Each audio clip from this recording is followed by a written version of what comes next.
De la journée dédiée à la vie sauvage, célébrée hier à travers le monde, grands félins, des prédateurs menacés, tel était le thème, une problématique qui a emmené la rédaction de Gabon Première à s'interroger sur la situation de ces animaux au Gabon. Le point, c'est avec Eric Nzengi Badinga et Guy Franklin Mangenga. Tigres, léopards, panthères et jaguars sont des animaux d'une beauté majestueuse, symboles de puissance et de courage.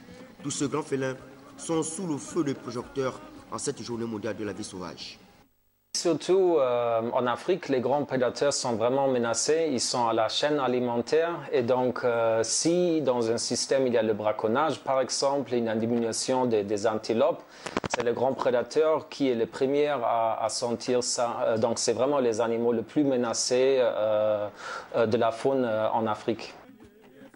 Les grands félins sont les animaux les plus populaires et les plus admirés dans le monde.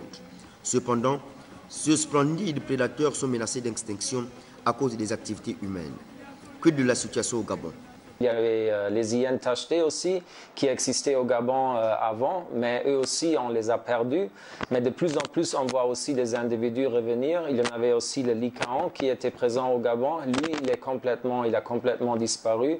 Donc ici au Gabon où on a beaucoup de forêts et un peu moins de savanes, c'est surtout les prédateurs de savane qui ont disparu ou pratiquement disparu. Après une très longue absence, le roi des animaux a fait son retour triomphal au Gabon pour reconquérir son trône et sa couronne. Il y a le lion qui avait disparu, maintenant il y a un seul qui est revenu. Le fameux lion gabonais, il est encore là. Donc depuis 3 ans, il vit au Gabon, il est dans les plateaux Bateke, mais il est toujours seul. Là, il est dans le meilleur âge, il a 7 ans, 8 ans, comme ça, mais ici, dans 1 an, 2 ans, normalement, on doit aller trouver une femelle, autrement, il peut être trop vieux pour se reproduire encore.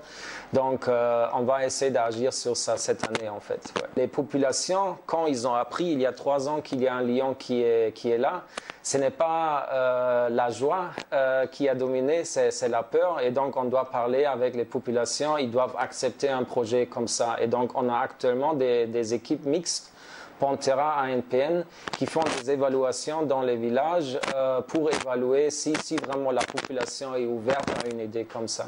Mais pourquoi on ne peut pas lui mettre un collier GPS? Bon, on ne l'a jamais vu. C'est un lion, je ne veux pas dire peureux, mais il est très discret. On a vu les traces. Souvent, dans la nuit, on entend les rugissements, mais il ne se rapproche pas des campements ou des villages des gens.